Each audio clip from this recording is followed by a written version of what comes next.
দেখুন, পশ্চিমবঙ্গের মানুষেরা আমরা খুব ভালো করেই দেখেছি, বা নদীর সঙ্গে জুড়ে থাকা শুধু নয়, সব মানুষেরা আমরা নদীকে আমাদের রাষ্ট্র ব্যবস্থা কীভাবে দেখছি, নদীকে আমাদের ব্যবস্থাপনা যারা দেশ সরকার পরিচালনা করছে তারা কিভাবে দেখছেন। যখন কানের কাছে যায় তখন তার মনে হয় কান বিশাল বড় একটা কুলোর মতন, যখন তার পায়ের কাছে যায় তখন মনে হয় কান, কিন্তু তার যে সার্বিক আন্দাজ একজন অন্ধ কখনোই পেতে পারেন না। এইটা আমাদের একটা সাধারণ কথার মধ্যে দিয়ে, আমরা অন্যভাবে এটা বলতে চাইছি না। ঠিক সেই রকমই আমাদের সরকারও পরিচালন ব্যবস্থাও নদীকে দেখে খণ্ড খণ্ড, মানে খণ্ড খণ্ড করে নদীকে দেখা। আপনারা চিন্তা করে দেখুন, যখন নদী ফরেস্ট ডিপার্টমেন্টের মধ্যে দিয়ে যায়, ফরেস্ট অঞ্চলের মধ্যে থেকে যায়, তখন নদী দেখে ফরেস্ট ডিপার্টমেন্ট, সেখানে কেউ কথা বলতে পারে না। মানুষের সঙ্গে সঙ্গে জীববৈচিত্র্য থাকে, মাছ থাকে, পোকা থাকে, প্ল্যাঙ্কটন থাকে, এই সমগ্র যে জীব বৈচিত্র্য আছে এই সুন্দর বসুন্ধরা, তার কি হবে সেটা নিয়ে কখনোই বিবেচনা করতে তারা ভাবেন না। যখন জলের প্রয়োজন হবে কৃষির জন্য, যখন জলের প্রয়োজন হবে নগরের পানীয়র জন্য, তখন ইরিগেশন দপ্তর কাজ করতে শুরু করে। তারা ভেবেও দেখেন না যে এই নদীর জলের দূষণ কতটা জায়গায় দাঁড়িয়ে আছে, এর বালি এবং নুড়ি পাথর তোলার জন্য তার জল প্রবাহের কী পরিবর্তন হয়েছে সেই নিয়ে তারা বিবেচিত ভাবিত হন না। দিয়ে সেটা আছে নদীতে, আছে পুষ্করিণীতে, অথবা কোথাও বিচ্ছিন্নভাবে হ্রদ বা জলাশয়ের মধ্যে। আমরা কিন্তু অদ্ভুতভাবে মানুষের উন্নয়নের সাথে সাথে সেই প্রত্যেকটা জলকে আক্রান্ত করছি। সমগ্র পৃথিবীতে মোট যে পরিমাণ জল আছে তার মধ্যে মাত্র 2.85% জল পানের উপযোগী। কিন্তু দীর্ঘকাল যাবৎ আমরা নতুন করে পৃথিবীতে কিন্তু কোনো জল সৃষ্টি করতে পারিনি। আজ থেকে বহু আগে, অর্থাৎ প্রায় প্রিক্যাম্ব্রিয়ান যুগে পৃথিবীতে প্রথম একটা নির্দিষ্ট তাপমাত্রায় মোট জলের আবির্ভাব ঘটেছিল। সেখান থেকেই কিন্তু আমরা এই 2.85% পানীয় জল নিয়ে আমাদের পথ চলা আমরা এখনো চলছি, এবং চলতে চলতে আমরা বহু জলকে আমাদের প্রয়োজনে দূষিত করে ফেলেছি। আমাদের ব্যবহারের অপ্রতুলতা, আমাদের ব্যবহারের অযোগ্যতার জন্য আমরা সেই জলকে কিন্তু বিচ্ছিন্নভাবে নষ্ট করছি। এবং আপনারা জানেন ভালো করে, এই একই জল যেটা আমি পান করতে পারি, সেটা দিয়েই আমি চাষাবাদ করি, সেটা দিয়েই আমি স্নান করি, সেটা দিয়ে আমি দৈনন্দিন কাজকর্ম করি, আবার সেই জল দিয়েই আমি কখনো পান করার জন্য তাকে বিচ্ছিন্নভাবে তুলে নিই।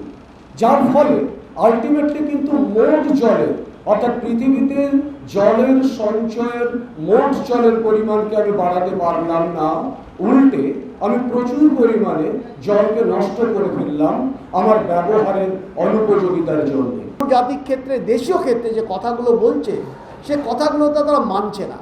চুক্তি করে আসছে যারা, তারা ঠিক তার উল্টো কথা বলছে। স্বাভাবিক কারণেই আজকে শুধু আমাদের নদীগুলো বিপন্ন না, আমাদের স্বাভাবিক জীবনযাত্রা এই ঝড় ঝঞ্ঝা থেকে শুরু করে, বন্যা থেকে শুরু করে, এই সমস্ত বিষয়গুলো এমন একটা পর্যায়ে পৌঁছে যাচ্ছে, স্বাভাবিকভাবে একটা আমাদের সভ্যতা এবং সংস্কৃতি একটা বিপদের সম্মুখীন হচ্ছে। তাই এই সমস্ত এই আন্দোলনগুলোকে, এই দুটো আন্দোলনকে আমি বলছি বিশ্ব উষ্ণায়নের জন্য একদিকে সমস্ত, যেমন ওই সমুদ্র জলতল বৃদ্ধি পেয়ে চলে আসবে, বলছে এই সামনে আমাদের খিদিরপুর নাকি ডুবে যাবে, গত 10 বছরও লাগবে না, তার আগেই ডুবে যাবে। তো স্বাভাবিক কারণেই নদীগুলোও থাকবে না, নদীর চরিত্র সম্পূর্ণ পাল্টে যাবে। নদীকে বাঁচানোর জন্য এই দুটো আন্দোলনকে সংযুক্ত করার কথাও আপনাদের সামনে আমি রাখলাম, দাবি তুলতে হবে। आज हमारे यहाँ उत्तराखंड में हिमालय दिवस है और हिमालय दिवस मनाया जा रहा है। ऐसे मौके पर मैं यहाँ हूँ कि जब पर्यावरण को बचाने की, नदी को बचाने की, जल जंगल ज़मीन की बात यहाँ हो रही, और जोशीमठ में जहाँ से मैं आया हूँ, जहाँ से कि जिन नदियों के बचाने की बात हो रही है, उन नदियों का, बहुत सारी नदियों का उद्गम स्थल है मेरे ही इलाके में, हमारे एक क्षेत्र में। वो नदियाँ वहीं से चल कर के यहाँ तक पहुँचती हैं, और आज उन नदियों में उनके उद्गम स्थल पर ही संकट है। यहाँ तो संकट है ही है, लेकिन वहाँ जहाँ से वो चल रही हैं वहाँ भी संकट है। और अभी जब मैं यहाँ आ रहा था तो दिल्ली में जहाँ के G20 का सम्मेलन हो रहा है, दुनिया भर के बहुत सारे प्रमुख लोग वहाँ पहुँचे हैं। मोदी जी का संदेश है इकोलॉजी बचाने का, पर्यावरण को बचाने का, लेकिन हम देख रहे हैं कि संदेश ही संदेश है, असल में ज़मीन पर सब कुछ उसके खिलाफ हो रहा है। चाहे वो हिमालय में हो, चाहे यहाँ हो, और चाहे बाकी जगह देश में हम देख रहे हों कि पर्यावरण के खिलाफ जा कर के, प्रकृति के खिलाफ जा कर के विकास का ऐसा ढांचा खड़ा किया जा रहा है जो पूरी प्रकृति को नुकसान पहुंचा रहा है। इसका ज्वलंत उदाहरण हमने देखा जोशीमठ में, और वहाँ जब वो आवाज़ उठी, वहाँ जब वो बात उठी तो पूरे देश में, दुनिया में ये बात गई। और जोशीमठ में जो हो रहा है उसका प्रमुख कारण यही है कि जो विकास का ढांचा सरकार खड़ा कर रही है, जो लोग पर, लालच पर जो विकास खड़ा हो रहा है, वो विकास आज के दिन पर वहाँ के लोगों का जीवन, वहाँ के लोगों का भविष्य लील रहा है, छीन रहा है, उसको ख़त्म कर रहा है। तो जोशीमठ में जो लड़ाई हम लोगों ने शुरू की 1.5-2 साल पहले, वो अभी भी चल रही है। जब मैं यहाँ आया उससे पहले 6 तारीख को ही, अभी परसों, हम लोगों का वहाँ धरना था। और वो धरना इसलिए था कि जिस पुनर्वास, विस्थापन, मुआवजे की लड़ाई हम लोग लड़ रहे हैं और जिस पर सरकार ने हमको आश्वासन दिया, अप्रैल के महीने में हमारे मुख्यमंत्री ने कहा कि आपके विस्थापन, पुनर्वास पर जो है कार्यवाही होगी, जोशीमठ के पुनर्निर्माण पर, स्टेबलाइजेशन पर काम होगा। इन सब वादों को दरकिनार करके अभी तक उस पर कोई ज़मीनी काम, ठोस काम नहीं हो रहा है। हम लोगों ने देखा कि किस तरह से पेड़ बह करके आ रहे हैं, तो उतने पेड़ काटे गए, और वो पेड़ जब काटे गए तो वो जो ज़मीन है उसने जो है वो मिट्टी खाली हो गई। वो जो जड़ें पेड़ की मिट्टी को पकड़ के रखती थी, जकड़ के रखती थी, वो खाली हो गए और वो जो है बह करके सब शहर में आ गया। तो यही जोशीमठ में हो रहा है, वहाँ भी यही है। और अभी हमने देखा कि सरकार की एक बड़ी महत्वाकांक्षी योजना है, हमारे मोदी जी का सपना है, बड़ा ड्रीम था कि ऑल वेदर रोड बनाने का, यानी कि वो एक सी सड़क बनाना चाहते थे 4 धाम यात्रा के लिए कि जो सड़क हर मौसम में खुली रहे, इसलिए उसको कहा गया ऑल वेदर रोड। लेकिन हम देख रहे हैं कि वो जो सड़क है अभी पूरी बनी नहीं है।